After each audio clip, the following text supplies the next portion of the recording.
आज जो हम शुरू कर रहे हैं वो कर रहे हैं स्ट्रक्चर ऑफ फ्लावर, पुष्प की संरचना। आप सब लोग जानते हैं कि किसी भी पौधे के कितने भाग होते हैं, कितने भाग होते हैं आप बताएं? 4 भाग। कौन कौन से 4 भाग होते हैं? बैठे आप, कौन कौन से 4 भाग होते हैं आप बताएं? एक प्लांट के कितने भाग होते हैं? प्लांट के, फ्लावर के नहीं, प्लांट की बात कर रहे हैं हम। एक प्लांट के कितने भाग होते हैं? 2 भाग। एक तो कौन सा भाग? वेजिटेटिव भाग, जो कि कायिक भाग होता है, जिसमें कि क्या आता है? जड़, तना और पत्ती। एक कौन सा भाग होता है? रिप्रोडक्टिव भाग, जिसमें कि क्या आते हैं? फूल आते हैं, पुष्प आते हैं। पुष्प जो है वो कौन सी क्रिया में भाग लेता है? जनन क्रिया में भाग लेता है। बाकी जो जड़, तना, पत्ती होते हैं वो जो है इसके कौन से पार्ट कहलाते हैं? वेजिटेटिव पार्ट कहलाते हैं। तो जड़, तना और पत्ती, इसका रोल जो है जब जनन होता है पादप में, उसमें नहीं होता है। पादप जो है जनन की प्रक्रिया में मुख्य रूप से पादप का कौन सा भाग काम आता है? फूल भाग में आता है। और एक पुष्प जो होता है, एक बात बताइए कि पुष्प को हम क्या कहते हैं? पुष्प एक रूपांतरित प्ररोह है। प्ररोह, तुम आप लोगों ने एक सेंटेंस सुना होगा, सब जगह लिखा रहता है किसी भी किताब में कि पुष्प एक रूपांतरित प्ररोह है। क्यों? प्ररोह मतलब क्या हो गया? स्टेम, स्तंभ या स्टेम जिसे हम कहते हैं। तो ऐसा क्या लक्षण है कि हम जो है पुष्प को एक रूपांतरित प्ररोह कहते हैं? क्या कारण है? क्या क्या कारण हो सकता है रूपांतरित प्ररोह कहने का या मॉडिफिकेशन स्टेम? नहीं, वो तो रूपांतरित प्ररोह, प्ररोह मतलब स्टेम, कि ऐसा कहते हैं कि ये स्टेम का मॉडिफिकेशन है, प्ररोह का रूपांतरण है। तो क्या ऐसा लक्षण है जिसकी वजह से इसको प्ररोह का रूपांतरण कहा जाता है? आप बता सकते हैं? नहीं बता सकते, कोई बात नहीं, जैसे जैसे हम आगे पढ़ेंगे आपके दिमाग में क्लियर होता जाएगा कि ऐसा क्यों है। अब आप एक बात बताएं, पुष्प हम सबने देखा है, एक फ्लावर हम सबने देखा है ना? जब एक फूल हम देखते हैं तो पुष्प की संरचना में सबसे पहले अगर हम देखें तो अगर ये कोई स्टेम है तो एक स्टेम से इस तरह से कोई ब्रांचिंग मान लो निकल रही है, ठीक है ना? अब इस ब्रांच पर 2 तरह के फूल लग सकते हैं। एक तो यहाँ पर कोई फूल लग सकता है इस तरीके से, या फिर एक इस तरह से यहाँ पर टॉप पर लग सकता है। तो 2 तरह की पुष्प की स्थिति हो गई। या तो वो स्टेम के कहाँ लग गया? बिल्कुल शीर्ष भाग पर लग गया, या फिर यहाँ से बीच में से निकल गया। ये वाला भाग कौन सा भाग कहलाता है? कक्षस्थ भाग। कक्ष से निकल रहा है ना, इन दोनों जो ब्रांचेज हैं, ये मेन ब्रांच है और ये क्या है? साइड ब्रांच है। इसके कक्ष से निकल रहा है, तो ये तो कैसे फ्लावर होते हैं? कक्षस्थ। और ये जो शीर्ष पे लग रहे हैं ये क्या है? शीर्षस्थ। अब शीर्ष पे जो प्लांट फ्लावर लगता है, उस फ्लावर की जो विशेष बात होती है वो क्या होती है कि ये ब्रांच के एंड पर लगा रहता है, यानी कि इसके बाद जो है स्टेम या जो ब्रांच है उसकी वृद्धि क्या होगी? रुक जाएगी, नीचे नहीं, रुक जाएगी, है ना? और यहाँ पर जो कक्षस्थ है इसमें साइड से क्या होती रहेगी? ब्रांचिंग हो सकती है। तो अगर आपने शीर्षस्थ का उदाहरण अगर आपको ध्यान हो तो गुलाब देखा है ना आपने? गुलाब जो है शीर्ष पर लगता है, बिल्कुल ऊपर से गुच्छे गुच्छे निकले रहते हैं। और सदाबहार देखा है ना आपने? सदाबहार देखा है आपने? फूल, सदाबहार का फूल किस रंग का होता है? पिंक कलर का होता है। और कौन से कलर का होता है? व्हाइट कलर का भी होता है। वो डिपेंड करता है कि उसकी जो है वैरायटी कौन सी है। तो शीर्षस्थ और कक्षस्थ स्थिति ध्यान रखें कि जब स्टेम के शीर्ष भाग पर कोई फ्लावर लग गया है तो ये तो क्या कहलाएगा? शीर्षस्थ, और ये क्या कहलाएगा? कक्षस्थ। शीर्षस्थ भाग में कारण ये होता है कि शीर्ष में जब एक बार फ्लावरिंग हो गई तो उसके बाद वो वहां पर क्या हो जाती है? खत्म हो जाती है, वहां से कोई नई चीज नहीं निकलेगी। अब शीर्षस्थ जो कक्षस्थ होगी उसमें दोबारा साइड से निकलती रहती है। समझ आ रही ना बात? तो ये तो क्या हुई? किसी भी फ्लावर की स्थिति। इसी फ्लावर की स्थिति के आधार पर अगर हमने टेक्सोनॉमी पढ़ी है तो हम सबने पुष्प चित्र के बारे में पढ़ा है ना? पुष्प चित्र पढ़ा है, नहीं पढ़ा? पुष्प चित्र किसे कहते हैं? किसी भी पुष्पीय लक्षणों का जो है चित्र के रूप में प्रदर्शित करना क्या कहलाता है? पुष्प चित्र कहलाता है। अब पुष्प चित्र बनाते हैं हम, तो यहाँ पर अगर आपको ध्यान हो तो पुष्प चित्र बनाते हैं तो नीचे उसमें इस तरह से गोला डॉट लगाते हैं, नीचे लगाते हैं, या कहीं में जो है तुम्हें ऊपर लगे दिखा। तो ये जो डॉट लगाया है इसको हम क्या कहते हैं, मदर एक्सिस, मात्रक्ष। मात्रक्ष क्या हो गई, शीर्षस्थ या कक्षस्थ। तो मात्रक्ष समझ आ गई ना। चित्र हम बनाते हैं लेकिन कई बार हमें पता नहीं रहता कि हम ये क्यों बना रहे हैं। ये क्या कहलाती है, फ्लावर की मदर एक्सिस या फ्लावर की पुष्प की क्या कहलाती है, मात्र अक्ष। तो ये डिटेल में हम टेक्सोनॉमी में पढ़ेंगे। अभी यहाँ हम बात कर रहे हैं किसकी, पुष्प की संरचना की। अब हम सब ने पुष्प देखा है, अलग अलग फूल हमारे दिमाग में हैं, लेकिन आपके जो किताब में उदाहरण दे रखा है वो किसका दे रखा है, गुड़हल का। गुड़हल मतलब हिबिस्कस रोजा साइनेंसिस। बॉटनिकल नेम क्या है गुड़हल का, हिबिस्कस रोजा साइनेंसिस।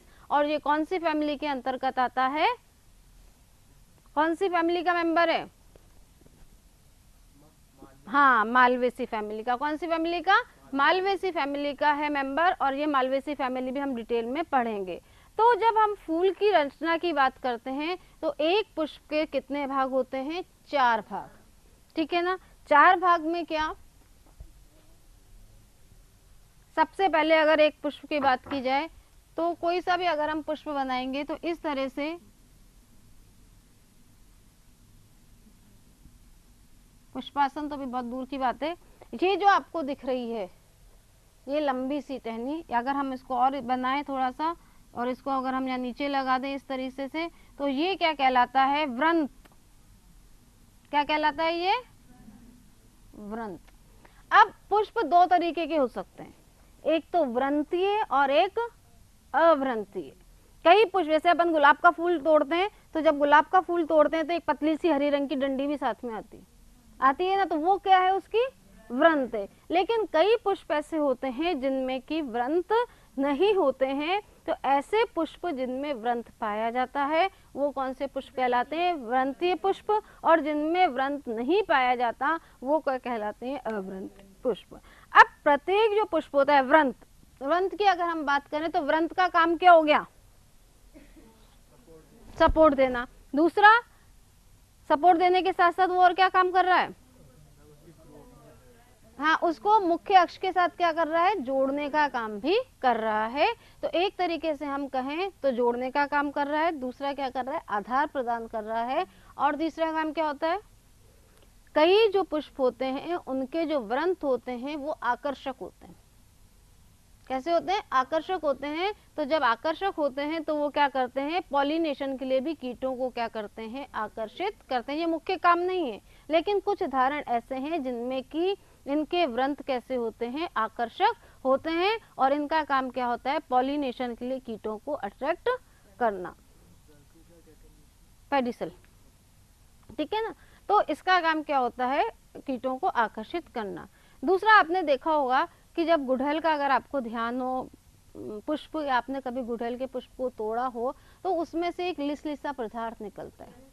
अब जैसे अपन हाथ करते हैं तो हाथ ऐसा हो जाता है, चिपक सा जाता है। तो ऐसे जो पुष्प, कई जो है प्लांट हैं जिनके की व्रंश से क्या निकलता है, चिपचिपा पदार्थ निकलता है। और इस चिपचिपे पदार्थ को हम क्या कहते हैं, म्यूसिलेज। क्या कहते हैं, म्यूसिलेज। तो ये एग्जाम्पल कई बार परीक्षा में पूछा जाता है, क्योंकि गुड़हल कौन सी फैमिली का मेंबर है, मालवेसी का। तो मालवेसी का मेंबर है, तो इसमें से जो है कई बार पूछा जाता है कि मालवेसी कुल के पौधों की विशेषता क्या है। तो इनसे क्या निकलता है, म्यूसिलेज का सिक्रेशन होता है, म्यूसिलेज निकलता है, जो कि कीटों को क्या होगा, जैसे कोई कीट इस पर आके बैठेगा तो वो जो पोलन्स लाएगा वो पोलन्स क्या हो जाएंगे, इस पे चिपक जाएंगे। तो पॉलिनेशन में मदद का काम जो है ये करता है, ठीक है। ये एक थोड़ी जनरल स्ट्रक्चर आपको मैं बता रही हूँ। अब हम मेनली बात करते हैं किसकी, पुष्प की स्ट्रक्चर की। सबसे पहले जो है पुष्प का स्ट्रक्चर, ये व्रंत मैंने आपको बता ही दिया। इसके बाद अगर आपने गौर करा हो तो यहाँ पर नीचे की तरफ चिपकी हुई जो है एक हरे रंग की, नॉर्मली किस रंग की, ग्रीन कलर की संरचनाएं होती हैं, जो कि क्या कहलाती है, दलपुंज, बाह्य दलपुंज। क्या कहलाती है, सेपल्स या बाह्य दलपुंज। अभी आपको इसमें पावर पॉइंट प्रेजेंटेशन में और अच्छे से बता देंगे, बाह्य दलपुंज। गुलाब का उदाहरण आप सबको पता है, गुलाब कैसे भी रंग का हो उसके बाह्य दलपुंज कैसे होंगे, हरे रंग के।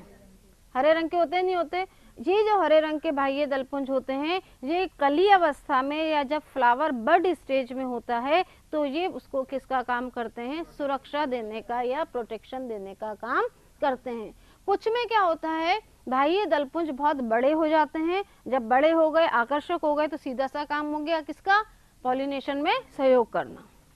एक बात ध्यान में रखें, दलपुंज बड़े और आकर्षक हैं या बाह्य दलपुंज बड़े या आकर्षक हैं, तो उनका सीधा सा मतलब उनका यूज कहाँ पर होगा, पॉलिनेशन में। वो कीटों को क्या करेंगे, आकर्षित करेंगे। रंग उनमें है तो कीट क्या होंगे, आकर्षित होंगे, आकर्षित होंगे तो उस पर आके बैठेंगे और उसकी वजह से जो पोलन है वो उन पे चिपक जाएंगे और वो दूसरे जब पुष्प पे, उसी जाति के दूसरे पुष्प पे जाके बैठेंगे तो पोलन वहां चले जाएंगे और पॉलिनेशन की प्रक्रिया संपन्न हो जाएगी। तो पहला तो क्या कहलाता है, बाह्य दलपुंज। अब बाह्य दलपुंज जो है, इसका जो एक तरह से कहें विन्यास अलग अलग हो सकता है।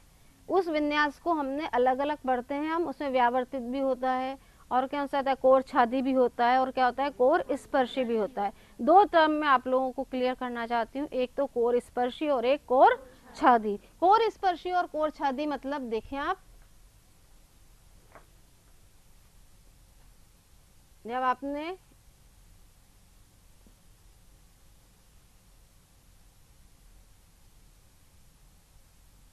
ये देखिए, ये जो है जब इसका जो है वेनिनेशन इस तरह से हो कि हाँ जो है बाह्य दलपुंज के जो लास्ट किनारे हैं वो आपस में एक दूसरे को स्पर्श करते हुए हों, तो ये विन्यास कौन सा विन्यास कहलाएगा, कोर स्पर्शी।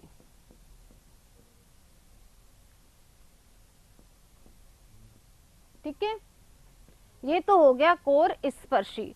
अब एक होता है कोर छादी।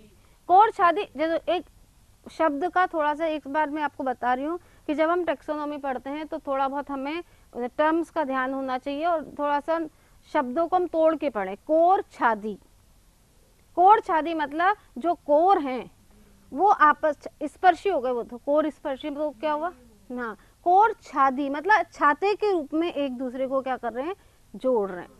तो ये क्या कहलाता है, एक के अंदर एक, एक के अंदर एक, तो ये क्या कहलाएगा, एक अंदर फिर एक बार, फिर एक अंदर फिर एक बार, तो ये क्या कहलाएगा, कोर स्पर्शी। किस तरीके से, जैसे ये, और फिर जो दूसरा होगा वो क्या होगा, इसके नीचे से, फिर ये एक ऊपर आ जाएगा और एक फिर इसके नीचे से, तो ये क्या होगा, कोर छादी, यानी कि एक दूसरे को उन्होंने छत दे दी, कोर छादी, छत या छाता बन गया, एक दूसरे के नीचे वो आ गए, तो ये क्या कहलाएगा, कोर छाती। अलग अलग विन्यास है, यहाँ एक व्यावर्तित भी होता है, आगे हम पढ़ेंगे। एक जो जब बटर कुल की बात करेंगे तो उसमें पेपिलोनिटी स्ट्रक्चर होती है ना, पेपिलोनिटी का मेन कैरेक्टर होता है, तो वो हम बाद में बात करेंगे। तो पहला जो है वो क्या हो गया, बाह्य दलपुंज। बाह्य दलपुंज के बाद दूसरा पुष्प का भाग आता है, वो क्या कहलाता है, पेटल या दलपुंज। हम सब जानते हैं किसी भी पुष्प का अट्रैक्शन उसके क्या है, दलपुंज ही है। दलपुंज देखते हैं हम कहते हैं कि फूल कितना सुंदर है। मतलब दलपुंज मुख्य रूप से कैसे होते हैं, आकर्षक होते हैं और उनका काम कीटों को अट्रैक्ट करना है, मेनली उनका काम पॉलिनेशन का काम होता है। और अलग अलग फूल, कमल का फूल देखो आप, कितने बड़े बड़े पेटल्स है ना। पेटल सामान्य भाषा में कह देते हैं, लेकिन उसका जो हिंदी में अगर हम उसको कहेंगे तो क्या कहेंगे, दलपुंज। एक आप बताएं उदाहरण मुझे कि बोगनवेलिया का पुष्प सबने देखा है, देखा है ना। जो अपन बोगनवेलिया की बेल हम देखते हैं तो वो अपने आप में पुष्प है या पुष्पों का समूह है, पुष्पों का समूह। और सूरजमुखी क्या है, पुष्प है नहीं, पुष्पों का समूह है, उसकी एक एक पेटल अपने आप में क्या है, पुष्प है। जब हम पत्ते फूल तोड़ते हैं ना, गेंदे का फूल तोड़ते हैं तो एक एक पत्ती आ जाती है, तो पुष्प जो है, गेंदा क्या है, वास्तव में पुष्पों का क्या है, समूह है। और जो जिसकी हम बात करें बोगनवेलिया, बोगनवेलिया में जो गुलाबी रंग के हैं ये क्या है, इसके दलपुंज है बड़े बड़े से, ये अलग है। ठीक है, तो यहाँ पर सिर्फ हम बात कर रहे हैं किसकी, बाह्य दलपुंज की और दलपुंज की। ये नहीं है, ये वाला नहीं, बाह्य दलपुंज और दलपुंज। ठीक है, यहाँ तक तो ये बात हुई। इसके बाद जो इम्पोर्टेंट भाग आता है ये जो है दूसरा भाग है, वो कौन सा भाग है इसका, सेक्सुअल पार्ट है, यानी कि मेल रिप्रोडक्टिव ऑर्गन और female reproductive organ. Male reproductive organ जो है वो तो क्या कहलाता है, स्टैमिन, या अगर हम उसको कहें तो क्या कहलाएगा, पुमंग, एंडोशियम और गाइनोशियम, जायांग और पुमंग। क्या पुमंग कहते हैं उसको, क्या कहते हैं जाय, हिंदी में जायांग। एक तो एंडोशियम हो गया, एंडोशियम मेल पार्ट हो गया, और गाइनोशियम क्या हो गया इसका, फीमेल पार्ट हो गया, जिसको कि हिंदी में क्या कहेंगे हम, जायांग। अब एक जायांग के भी कितने भाग हैं, 3 भाग हैं। आ रही बात समझ में, 3 भाग होते हैं जायांग के भी। किस तरीके से, हाँ, वर्तिका, वर्तिकाग्र और अंडाशय, है ना। ये देखें आप,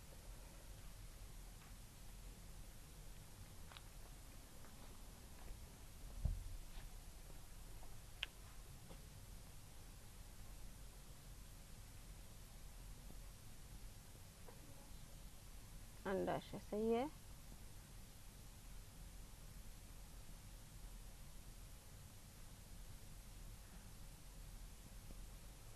ये एक जायांग है, और इस जायांग का जो ऊपर वाला भाग है ये क्या है, वर्तिकाग्र। और ये वाला क्या भाग कौन सा है, वर्तिका, है ना। और ये क्या है, अंडाशय। और अंडाशय में भी ये जो बीच में मैंने बनाया ये क्या है, इसके अंडप। और ये जो है नीचे वाला हिस्सा क्या कहलाएगा, ये वाला क्या कहलाएगा, जिस पर ये अंडाशय स्थित है, पुष्पासन। क्या कहलाएगा, पुष्पासन। आता है आप लोगों को, वो खुल नहीं रही, नहीं तो आपको और अच्छे से समझ आता। पुष्पासन। तो ये किसी भी प्लांट का जो है कौन सा भाग कहलाता है, फीमेल रिप्रोडक्टिव पार्ट, या हम कहें जायांग। तो एक जायांग के 3 भाग हैं। ये पुष्पासन हम अलग से पढ़ते हैं इसको, ये वाले आप वर्तिका, वर्तिका और अंडाशय। अब वर्तिका से शुरू करते हैं। वर्तिकाग्र जो है क्या कहते हैं इंग्लिश में, स्टिग्मा। स्टिग्मा जो है किसी भी फूल के फीमेल रिप्रोडक्टिव पार्ट या फीमेल पार्ट का टिप है। इस टिप पर जो है इसका काम, क्योंकि ये सबसे ऊपर बाहर रहता है, तो जैसे भी कोई है उस पर कोई भी जो है कीट या हम जो भी इंसेक्ट है, वो जैसे ही इस पर आके बैठेगा, जैसे ही इस पर आके बैठेगा, तो जैसे कि मान लो ये कोई कीट यहाँ पर आके बैठा और उसके जो पैर हैं यहाँ पर, उसमें क्या जड़े हुए हैं, पोलन्स, है ना, पोलन ग्रेन्स। अब ये पोलन ग्रेन्स क्या होंगे, इस वर्तिका से नीचे आ जाएंगे, कहाँ पर आ जाएंगे, वर्तिका में। कहाँ पर आ जाएंगे, वर्तिका में। और इस वर्तिका के माध्यम से ये कहाँ पे पहुंच जाएंगे, अंडक तक पहुंच जाएंगे। अब किस तरह से पहुंचते हैं, किस तरह से फर्टिलाइजेशन होता है, किस तरह से निषेचन होता है, ये पुष्प की संरचना के बाद में हम पढ़ेंगे। यहाँ पर आप सिर्फ इतना ध्यान रखें कि वर्तिकाग्र पर क्या आ गए, किसी भी इंसेक्ट से क्या आ गए, यहाँ पर पोलन्स आ गए। ये पोलन्स जो है वर्तिका के माध्यम से कहाँ पे पहुंचेंगे, अंडाशय में, और अंडाशय में अंडप में पहुंचेंगे, और उसके बाद उसमें कौन सी क्रिया हो जाएगी, फर्टिलाइजेशन की क्रिया हो जाएगी, जो कि आगे चल के किसका निर्माण करेगी, एम्ब्रियो का, नहीं, किसका निर्माण करेगी, जाइगोट का बनेगा। और जाइगोट के बाद उसमें जो भी आगे की क्रिया होगी, उसके बाद अल्टीमेटली प्रोडक्ट हमें क्या मिलेगा, सीड। सीड मिलेगा ना लास्ट में, ठीक है। तो यहाँ पर सिर्फ इसकी बात कर रहे हैं। अब इसके बाद इसका चौथा पार्ट कौन सा आता है, पुमंग, एंड्रोशियम। अब एक एंड्रोशियम के कितने भाग होते हैं, कौन कौन से, एक जो पुमंग है उसमें जो है, अगर एक सामान्य सी बात करें तो ये जो है इस पे छोटे छोटे इस तरह से असंख्य, जरूरी नहीं असंख्य हो, डिपेंड करता है हर फ्लावर पर अलग अलग जो है इस तरह से स्टेमेंस की संख्या अलग अलग हो सकती है। और इसके टिप पर क्या लगे रहते हैं, पराग कोश, एंथर। तो ये जो स्टेमिन है, ये स्टेमिन, इन स्टेमिन्स में क्या है, पराग कोश है, और पराग कोश के अंदर क्या है, पराग कण। तो एक जो पराग कोश होता है वो जो है नॉर्मली किस तरह का होता है, इस तरह का चतुष्कोणीय रचना होती है, ठीक है। और इसमें जो है इस तरह से क्या पाए जाते हैं, परागकण पाए जाते हैं, पोलन्स पाए जाते हैं। इसके स्ट्रक्चर हम डिटेल में पढ़ेंगे, मैं सिर्फ आपको आउटलाइन बता रही हूँ। ये क्या है, परागकण है और ये है परागकोश। ठीक है। अब क्या होता है कि ये जो परागकण है ये किस में है, हाँ हाँ, ये परागकण और परागकण, ये परागकण किस में है, परागकोश में है।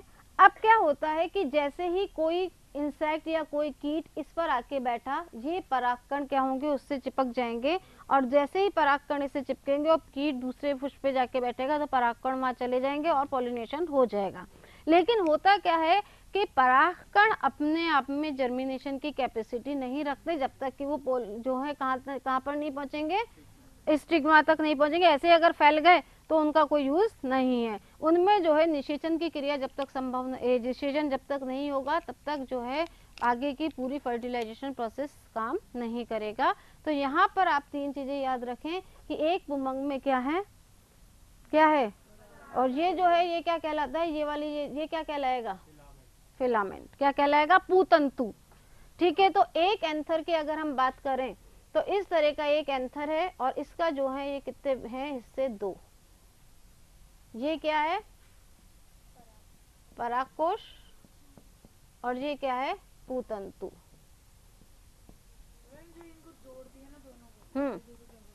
किसको, ये किसको, दोनों को, इन दोनों को।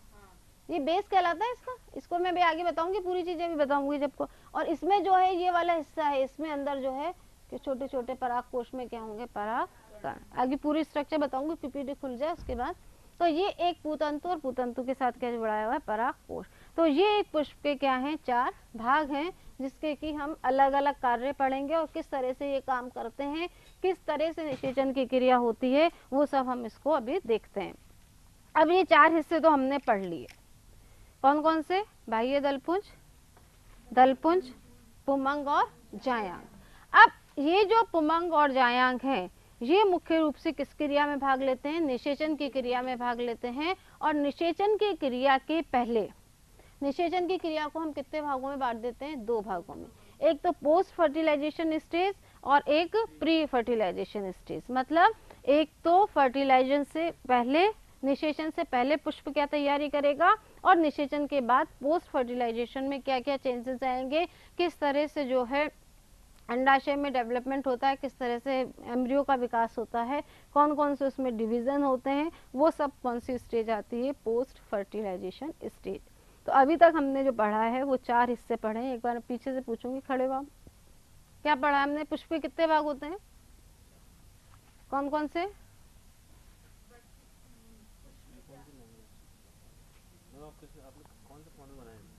डबल स्टेट, एरियल डबल, हाँ यही है, इसी को खोल दो ना, नीचे का खोल दो, कोई बात नहीं, हाँ यहाँ से खोल दो, बस चल जाएगा काम। और नीचे से ले आओ,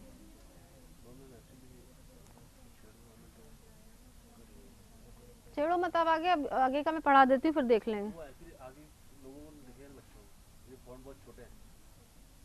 एक्चुअल में जो प्रेजेंटेशन है वो नहीं है, ये तो जो है सॉफ्ट कॉपी में, जो हार्ड कॉपी में देना था वो वाला मटेरियल है ये। आप एक बार आगे करो, मैं देखती हूँ, फिर मैं वैसे ही पढ़ा दूंगी। हाँ यहाँ से मैं पढ़ा दूंगी, यहाँ से कोई दिक्कत है। हाँ थोड़ा सा ये हो नहीं सकता, चलो कोई बात नहीं, मैं अपने हिसाब से पढ़ा देती हूँ, फिर इसको देख लेंगे बाद में, है ना।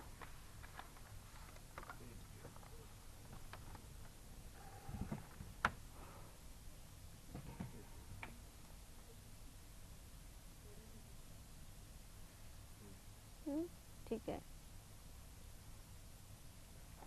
ये देखिए, अब थोड़ा और बैठो बेटा, इसमें आपको क्लियर हो जाएगा कि ये जो हरे रंग के आपको दिखाई दे रहे हैं ये क्या है, बाह्य दलपुंज है। और ये जो पर्पल कलर के दिखाई दे रहे हैं ये क्या दिखाई दे रहे हैं, दलपुंज दिखाई दे रहे हैं। और इस दलपुंज से सटे हुए अगर आप देख पा रहे हैं तो क्या है, ग्रीन कलर के क्या है, दलपुंज। अब सबसे पहले हम बाह्य दलपुंज की बात करते हैं। तो बाह्य दलपुंज जो होता है वो पुष्प का सबसे कौन सा स्टेज है, सबसे बाहरी वाला हिस्सा है, यानी कि पुष्प की शुरुआत कहाँ से होती है, बाह्य दलपुंज से होती है। और ये जो है दलपुंजो या जो क्या कहते हैं हरे रंग के होते हैं नॉर्मली, मैंने आपको जैसे बताया, लेकिन कुछ पुष्पों में ये कलर्ड हो सकते हैं जो कि पुष्प कीटों को आकर्षित करने का काम करेंगे। इसको हम जल्दी से पढ़ लेते हैं क्योंकि हम पहले बता चुकी हूँ। दलपुंज है ये कैसा हिस्सा है, इसका दूसरा हिस्सा है जो कि कलर्ड होता है और जो है पोलिनेशन के लिए आकर्षित करता है। और जब दलपुंज और बाह्य दलपुंज मिल जाते हैं तो उन मिले हुए भाग को हम क्या कहते हैं, परिदलपुंज। ये परीक्षा में पूछा जाता है, परिदलपुंज किसे कहते हैं। तो दलपुंज और बाह्य दलपुंज मिलकर क्या कहलाते हैं, परिदलपुंज कहलाते हैं। ठीक है, परिदलपुंज। ये क्या हुआ, आगे क्यों नहीं जा रहे, चलो कोई बात नहीं।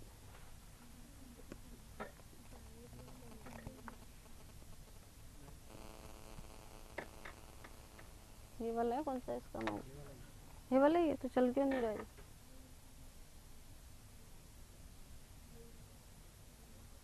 अब देखिए, अब ये जो मैंने आपको बात बताई थी, ये जो है पुंकेसरों की संरचना, प्रत्येक पुंकेसर के दो भाग अपन ने लिखे थे। ऊपर का कौन सा दिखाई दे रहा है आपको, ऊपर वाला परागकोश, और नीचे वाला जो आपको दिखाई दे रहा है वो क्या कहलाता है, पूतंतु। पूतंतु लंबा और पतला होता है जैसे मैंने आपको बताया ही था। इसके बाद परागकोश होते हैं जो कि दो पालियों से मिलकर बने रहते हैं।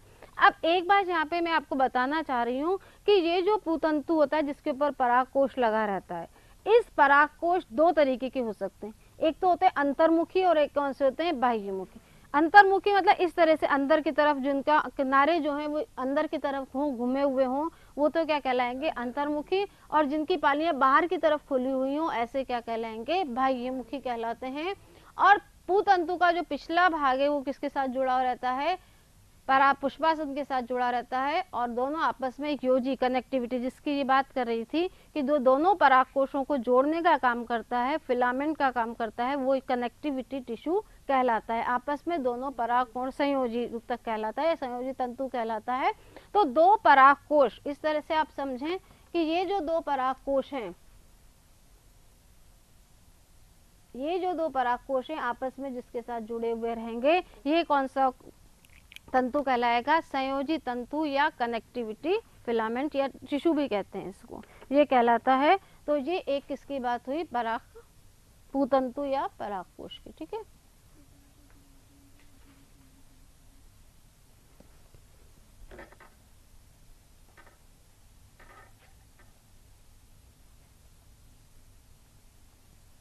अब आप समझें, चार हिस्से हो गए, बाह्य दलपुंज, दलपुंज, एंड्रोशियम और गाइनोशियम। अब यहाँ पर बात आती है, अब शुरू करेंगे हम फर्टिलाइजेशन। फर्टिलाइजेशन पढ़ने से पहले एक टर्म आप समझ लें, लघु बीजाणु और गुरु बीजाणु। लघु बीजाणु से बात होती है, लघु बीजाणु जब भी हम कहते हैं तब बात होती है किसकी, परागकण। परागकण या मेल रिप्रोडक्टिव ऑर्गन की बात की जा रही है तो वो क्या कहलाएंगी, लघु बीजाणु।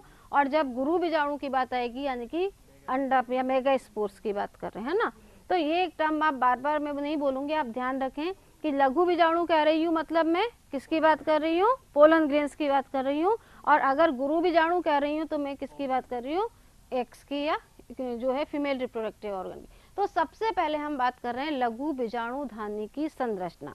जैसा कि आपको दिख रहा है, इस डायग्राम में दिख रहा है ना, ये जो डायग्राम आपको दिख रहा है, इस डायग्राम में अगर आप देखें, देखिए ये जो हिस्सा है ये क्या है, एंथर। ठीक है ना, जैसे मैंने आपको बताया कि ये जो है इस तरह से ये एंथर है। अब एक एंथर जो होता है इसका अगर हम टीएस काटें, इस तरह से क्या काटें, इसका टीएस, जब इसको इस तरह से काटा जाता है तो ये सेक्शन कौन सा सेक्शन कहलाता है, ट्रांसवर्स सेक्शन। और अगर हम किसी चीज को यूं लंबाई में काट लें तो ये क्या कहलाएगा, एलएस या लॉन्जिट्यूडनल सेक्शन। तो दो तरह के सेक्शन कटिंग होती है सामान्य रूप से, और भी होती है, लेकिन यहाँ पर हम टीएस और एलएस की बात करेंगे। तो इस तरह से हमने इसको क्या काटा, एक एंथर का अगर हम टीएस काटेंगे, ये हमने टीएस काट लिया इस एंथर का।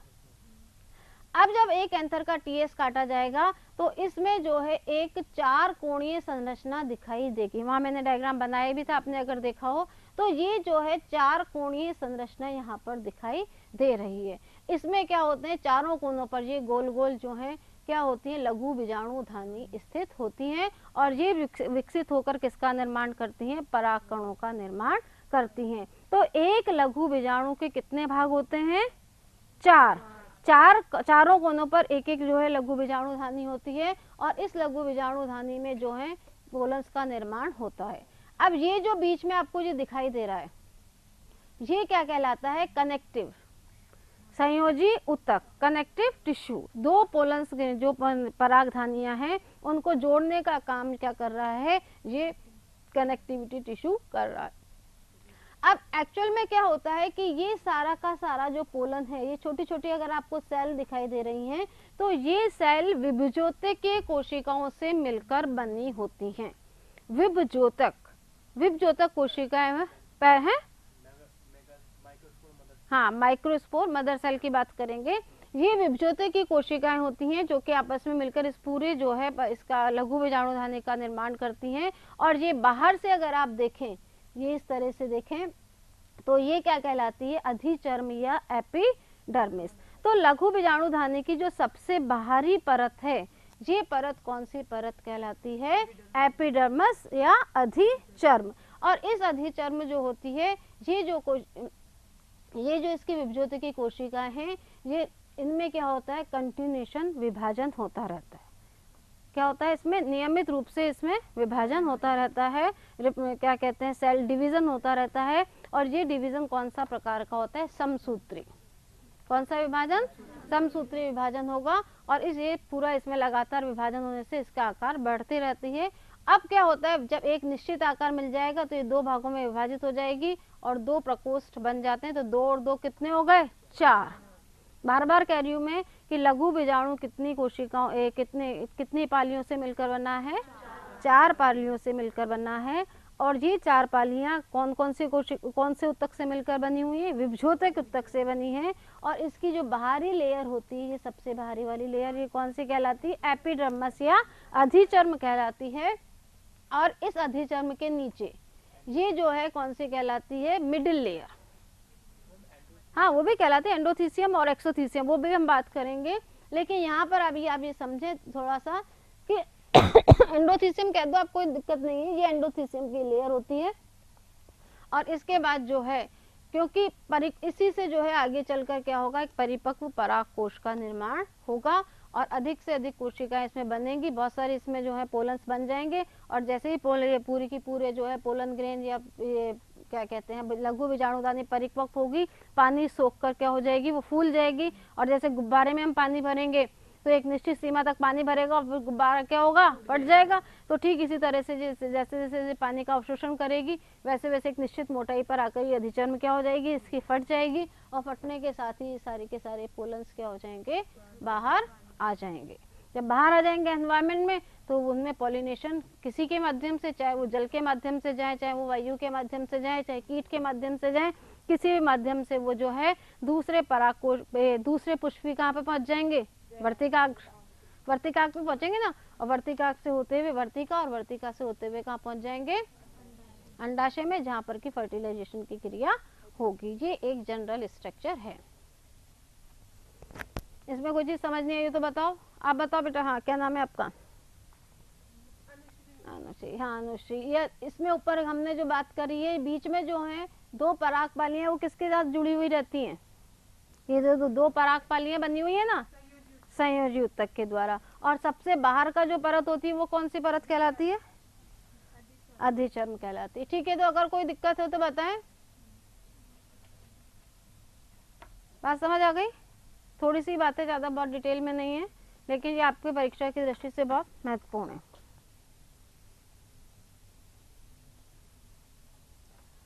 अब आप देखें परागकोश की भित्ति। परागकोश की भित्ति के बारे में जो बाहर बात की थी, परिपक्व परागकोश की भित्ति 4 परतों से मिलकर बनी होती है। किसी भी परागकोश की भित्ति है वो एक बार आप समझ लें, फिर मैं आपको चित्र में बता दूंगी कि किस तरह से क्या है। सबसे बाहर आपको जो दिखाई देती थी, जिसके बारे में हमने बात करी थी, वो क्या थी? बाह्य त्वचा। ये सबसे बाहरी परत होती है और इसकी कोशिकाएं अरीय रूप से सुदीर्घित होती हैं। अब आप टर्म समझे, सुदीर्घित यानी कि लंबाई में कम और चौड़ाई में अधिक, जिनकी लेंथ तो क्या हो, कम हो, और चौड़ाई क्या हो, ज्यादा हो। तो ऐसी जो सेल्स होती हैं वो सुदीर्घित होती हैं। इन कोशिकाओं में पराग कोश की वृद्धि के साथ साथ विभाजन होता है, और जब बहुत ज्यादा विभाजन हो जाएगा, खिंचाव हो जाएगा, तो अल्टीमेटली एपिडर्मिस क्या होगी, फट जाएगी, और फटने के साथ ही पोलन्स क्या हो जाएंगे, बाहर। दूसरी होती है एंडोथीसियम, जैसे ये तो बाह्य त्वचा या एपिडर्मिस भी कहते हैं इसको। दूसरी होती है एंडोथीसियम। ये बाह्य त्वचा के कहाँ होती है, ठीक नीचे स्थित होती है, और इसका विकास सर्वाधिक पराग कोश स्फुटन के समय होता है। कब होगा? जब पराग कोश फटने वाला होगा। जब जैसे ही पराग कोश विकसित हो जाएगा और फटने की स्थिति में आ जाएगा, तो एंडोथीसियम का विकास तेजी से होने लगेगा। तभी तो अंदर दबाव बढ़ेगा। बाहर से वो पानी का अवशोषण कर रहा है, अंदर से सेल्स बहुत तेजी से बढ़ रही हैं, तो एक लिमिट तो एपिडर्मिस सेल्स की है, ज्यादा वो जो है दबाव को सहन नहीं कर पाएंगी और अल्टीमेटली क्या हो जाएंगी, फट जाएंगी। तो दबाव लगाने का काम कौन कर रहा है? बाहर से तो पानी कर रहा है, और अंदर से क्या कर रहा है? एंडोथीसियम की सेल तेजी से बढ़ती हैं। जब तेजी से बढ़ती है, एक कमरा है ये, इसे 50 जने हैं, तब तक तो ठीक है, फिर 50 के बाद 100 आ गए, 100 के बाद 200 आ गए, 200 के बाद 300 आ गए, तो यहाँ क्या हो जाएगी, एकदम घुटन हो जाएगी, होगी या नहीं होगी? तो ठीक स्थिति क्या होगी, वैसी एंडोथीसियम सेल जो है बहुत तेजी से क्या करने लगती हैं, विभाजन होने लगता है। जब विभाजन होने लगता है तो उनकी संख्या बढ़ जाती है, और वो एपिडर्मिस पे दबाव डालती हैं, और एपिडर्मिस क्या हो जाएगी, फट जाएगी। और ये भी कैसी हैं, सुदीर्घी कोशिकाएं, यानी कि लंबाई में कम और चौड़ाई में ज्यादा होती हैं, और एक कोशिका मोटा स्तर है। अच्छा समझ आ रहा है? एक कोशिका मोटा यानी कि सिर्फ एक कोशिका मोटा है, इस तरह से समझें। सिर्फ एक कोशिका मोटा, इस तरह, बस इस तरह से सेल्स होंगी। अगर मान लो यहाँ पे 2 सेल नीचे और हो जाएंगी तो कैसा हो जाएगा, द्विस्तरीय, 2 कोशिका मोटा, नीचे हो जाएंगी तो 3, और उसके बाद 2 से ज्यादा होंगी तो क्या कहलाएगा, बहुकोशिकी। अब बात समझ आ रही है ना? एक कोशिका मोटा स्तर समझ रहे हो ना, कि जब सिर्फ एक कोशिकाओं की क्या पाई जाए, लाइन पाई जाए, तो ऐसा जो है क्या कहलाता है, एक कोशिकीय मोटा। और अगर 2 है तो 2 कोशिकीय, और 2 से ज्यादा है तो फिर क्या है, बहुकोशिकीय। इनकी आंतरिक स्पर्श रेखीय भित्तियों पर रेशेदार पट्टियां पाई जाती हैं, जो कि प्राय अंग्रेजी के यू आकार की होती हैं। क्या समझे? स्पर्श रेखीय भित्तियों पर रेशेदार पट्टियां पाई जाती हैं। स्पर्श रेखीय भित्तियां मतलब समझे? ये 2 कोशिकाएं हैं इस तरह से आपस में जुड़ी हुई। अब इनकी जो ये स्पर्श आपस में, जहां ये एक दूसरे को स्पर्श कर रही हैं, इस स्पर्श करने वाले स्थान पर जो है क्या पाई जाती है, रेशेदार पट्टियां, लंबी लंबी पट्टियां पाई जाती हैं, जो कि कैसी होंगी, यू आकार की होंगी। और इस जो पट्टियां बनी है वो किसकी वजह से बन गई, स्टार्च कण के कारण। स्टार्च कण क्या हो जाते हैं, संग्रहित हो जाते हैं, और पट्टियों का निर्माण कर लेते हैं। तो इस बात का आप ध्यान रखें कि जो एंडोथीसियम होती है वो एक कोशिका मोटा स्तर है, जिसकी की जो कोशिकाएं होती हैं उनकी जो स्पर्श रेखी भित्तियां हैं उन पर स्टार्च कण क्या हो जाते हैं, संग्रहित हो जाते हैं। और स्टार्च कण मतलब एक आलू जैसे आप समझो, आलू किसका है, स्टार्च का प्रोडक्शन है। तो स्टार्च मतलब स्टार्च जैसे कार्बोहाइड्रेट होता है, प्रोटीन होता है, स्टार्च के कण, स्टार्च के कण जैसे हम कहें ग्लूकोज के कण। स्टार्च मतलब मोटा जो है एक फूड, इसका जो है प्लांट जो है वो अपना फूड मटेरियल किस रूप में संग्रहित करते हैं, स्टार्च के रूप में। हम आलू खाते हैं वो भी क्या है, स्टार्च कणों का क्या है, संग्रहण है। तो स्टार्च के कण जो हैं इन भित्तियों पर इकट्ठे हो जाते हैं और मिलकर किसका निर्माण कर लेते हैं, रेशेदार पट्टियों का निर्माण कर लेते हैं। और क्योंकि स्टार्च है, स्टार्च है तो पानी का क्या करता है, अवशोषण करेगा। अवशोषण करेगा तो वो स्फुटन में क्या करती हैं, ये पट्टियां स्फुटन में सहायक होती हैं। तो प्रश्न कई बार पूछा जाता है कि पराग जो है स्पर्श रेखियों पर भित्तियां, स्पर्श रेखीय भित्तियां जो होती हैं वो किस कार्य में मददगार होती हैं, तो किस कार्य में, पराग कोश के स्फुटन में। ठीक है। परागकोश के स्फुटन में सहायक होती हैं, लेकिन 99% प्लांट्स में ये पाया जाता है। लेकिन हाइड्रोकैरिटिस कुल के जो पादप होते हैं उनमें ये पट्टियाँ क्या होती हैं, अनुपस्थित होती हैं। एक बात और है, जो मैं आपको वैसे आपको ये मटेरियल मिलेगा सारा लिखित में, बुक फॉर्म में मिलेगा आपको, लेकिन आप जो मैं अपवाद में जो आपको बताऊंगी ना वो आप याद रखें। ये प्रश्न पूछे जाते हैं एग्जाम में, आएगा कि निम्न में से किस फैमिली के या किस कुल के पौधों में जो है परागकोश की भित्ति पर रेशेदार पट्टियां नहीं पाई जाती, तो उसका उत्तर क्या होगा, हाइड्रोकैरिटिसी कुल। तो ये अपवाद है, सामान्य रूप से हर पौधे की परागकोश की भित्तियों पर स्टार्च कण की रेशेदार पट्टियां पाई जाती हैं, लेकिन हाइड्रोकैरिटिसी कुल पर जो है उस तरह की पट्टियों का क्या होता है, अभाव होता है। एक बात और है, इसी में लिख रखा है एनोना और आइपोमिया पादपों में परागकोश की बाह्य त्वचा पर क्यूटीन और लिग्निन का जमाव होता है, बाहरी भित्ति पर, एंडोथीसियम पर नहीं। कहाँ पर, बाहरी भित्ति। बाहरी भित्ति मतलब एपिडर्मिस। परागकोश की हमने बाहरी भित्ति पढ़ी थी, तो वहां पर किसका जमाव हो जाता है, क्यूटीन और लिग्निन का। तो क्यूटीन और लिग्निन का जो जमाव होता है उसकी वजह से पौधे को क्या मिलती है, कठोरता मिलती है। लिग्निन की वजह से क्या मिलेगी, कठोरता मिलेगी। तो ये जो एनोना और आइपोमिया पादप जो होते हैं इनकी भित्ति पर जो है किसका जमावड़ा होता है, क्यूटीन या लिग्निन का जमावड़ा होता है। तो इसकी वजह से उनको क्या मिल जाती है, थोड़ी सी हार्डनेस मिल जाती है, थोड़ी सी उनको थिकनेस मिल जाती है। तो ये बात किसकी हुई, इसकी एंडोथीसियम की। इसके बाद बीच में अपन ने पढ़ा था मिडिल लेयर, मैंने बताई थी ना मिडिल लेयर, जब हमने डायग्राम पढ़ा था। तो मिडिल लेयर जो होती है एंडोथीसियम के नीचे जो होती है वो 1 से लेकर 3 कोशिकाओं मोटा स्तर होता है। एंडोथीसियम कैसा था, 1 कोशिका मोटा स्तर। मिडिल लेयर कैसी है, 1 से 3। इसकी कोशिकाएं बहुत अल्पजीवी होती है, कुछ समय के लिए होती है, कुछ समय बाद खत्म हो जाती हैं और अर्धसूत्रीय विभाजन से पहले ही नष्ट हो जाती हैं। एंडोथीसियम लंबे समय तक रहता है, एपिडर्मल सेल्स भी लंबे समय तक रहती हैं, लेकिन जो मिडिल लेयर की सेल्स होती हैं जो कि कितना कोशिका मोटा स्तर है, 1 से 3 कोशिका मोटा स्तर है, ये जो है कुछ समय बाद क्या हो जाती हैं, नष्ट हो जाती हैं। लेकिन अपवाद है और इन्हीं अपवाद से क्वेश्चन पूछे जाते हैं कि रेननकुलस और लीलियम में ये अनिश्चित काल तक बनी रहती हैं। कौन अनिश्चित काल तक बना रहता है, मिडिल लेयर। बाकी सब में तो थोड़े समय बाद क्या हो जाती है, खत्म हो जाती हैं, लेकिन जो रेननकुलस प्लांट है या लिलियम प्लांट है इसमें काफी लंबे समय तक जो है मिडिल लेयर की सेल्स रहती हैं। और साइडा में ये खाद्य पदार्थ का संग्रहण भी करती हैं। साइडा एक प्लांट का नाम है और इस प्लांट में ये क्या करती है, मिडिल लेयर भोजन का संग्रहण करती है। ठीक है, तो प्रश्न अगर इस तरह से पूछा जाता है कि निम्न में से किस पादप में मिडिल लेयर या जो है मध्य परत खाद्य पदार्थों के संग्रहण का काम करती है, उदाहरण आपसे पूछा जाएगा तो उदाहरण उसका क्या होगा, साइडा। किस पौधे में, निम्न में से किस पौधे में मध्य परत की कोशिकाएं लंबे समय तक रहती हैं, तो उदाहरण क्या होगा, उत्तर क्या होगा, रेननकुलस या लिलियम। अगर दोनों लिखें तो दोनों उत्तर सही हैं, अगर एक लिखा है तो एक, ठीक है ना। इसके बाद है टैपिटम। टैपिटम जो है एक स्तरीय परत होती है, मतलब एक कोशिका मोटा। देखो ध्यान रखना, अधिचर्म 1 कोशिका मोटा स्तर, एंडोथीसियम 1 कोशिका मोटा स्तर, मध्य स्तर 1 से लेकर 3 और उसके बाद टैपिटम, ये भी कैसा है, 1 स्तरीय। तो प्रश्न क्या बना, परागकोश में से निम्न में से कौन सी भित्ति 1 से 3 स्तरीय, 1 हटा दिया, सिर्फ लिख दिया 3 स्तरीय है, तो उत्तर क्या होगा, 3 स्तरीय।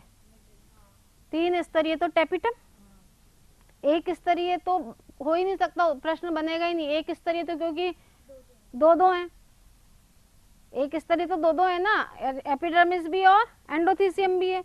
लेकिन अगर जो है मध्य स्तर वो है वो जो कि कितने से बना है, 1 से लेकर 3, और टैपिटम जो है ये बहुत सारी, ये भी अगेन किससे बना है, 1 स्तरीय। तो प्रश्न जब भी बनेगा वो किस पर बनेगा, 3 स्तरीय पर। या फिर ऐसे पूछा जाएगा कि निम्न में से किस में या कौन सा स्तर जो है 1 स्तरीय नहीं है, तो कौन सा हो गया वो उसका उत्तर, मिडिल लेयर। ठीक है ना, तो इस तरह से प्रश्न थोड़े से इधर उधर करके पूछे जाते हैं आपके ज्ञान को देखने के लिए, उत्तर वही होता है लेकिन प्रश्न थोड़े से उसको डाइवर्जन कर दिया जाता है ताकि आप लोग ध्यान से पढ़ें। ये टैपिटम जो है एक स्तरीय पर रचनात्मक और क्रियात्मक, देखो दो चीजें होती हैं, एक होती है संरचनात्मक और एक होती है क्रियात्मक। संरचनात्मक मतलब संरचना क्या था, और क्रियात्मक मतलब जो काम कर रही है, क्या क्रिया हो रही है। तो कार्य की दृष्टि से भी इम्पोर्टेंट है और रचना की दृष्टि से भी इम्पोर्टेंट है कौन, टैपिटम परत, क्योंकि इसका परिवर्तनशील लघु बीजाणु के लिए उपलब्ध पोषक पदार्थों का संवहन इसी माध्यम से होता है। यानी कि जो पोलन ग्रेन्स बन रहे हैं उनका विकास जो होगा, विकास होने के लिए उनको किसकी आवश्यकता पड़ेगी, भोजन की आवश्यकता पड़ेगी। तो भोजन पदार्थों का संवहन पादप से इस तक पहुंचाने का काम कौन करती है, ये टैपिटम सेल। ठीक है ना। फॉर एग्जाम्पल रसोई में खाना बन गया, उस खाने को टेबल तक लाने के लिए कोई चाहिए ना, चाहिए नहीं चाहिए, तो ठीक उसी तरह से ये टैपिटम सेल भोज्य पदार्थों को कहाँ तक पहुंचाने का काम करती हैं, लघु बीजाणु तक। बात समझ आ रही है ना। संवहन का काम करती हैं, भोज्य पदार्थ जो निर्मित हुआ है उसको लघु बीजाणु तक पहुंचाने का काम कौन करती हैं, ये टैपिटम सेल्स करती हैं। जहां समझ नहीं है वहां पूछ लीजिएगा।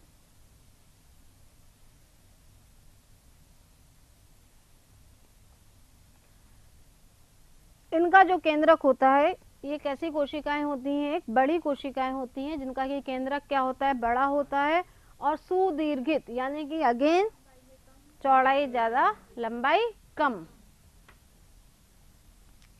इस तरह की कोशिकाएं जिसका कि केंद्रक क्या है, बहुत बड़ा।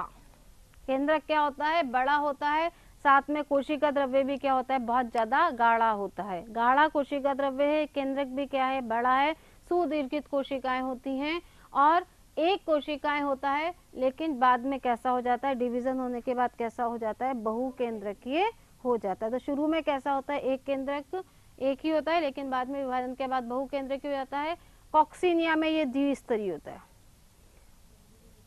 और टैपिटम कोशिकाओं में स्वतंत्र विभाजन होता है, यानी कि उनके विभाजन की कोई लिमिटेशन नहीं है, एक के बाद दो, दो के बाद चार, चार के बाद आठ, इस तरह से स्वतंत्र विभाजन होता है। और इसके जीव द्रव्य में वर्णक भी पाए जाते हैं। और सेब की कोशिका, एप्पल हम सब खाते हैं, उसमें कैसा रंग होता है, लाल, इसी वजह से उसमें कैसा दिखाई देता है, हमें रंग लाल दिखाई देता है। और एनीमोन की कोशिकाओं में बैंगनी रंग के होते हैं। तो इस वर्णक के आकार पे भी जो है इनका विभाजन किया जा सकता है। तो यहाँ तक समझ आया या नहीं आया है, समझ आ गया। तो आज हम यही खत्म करते हैं, कल जब हम पढ़ेंगे इससे आगे का।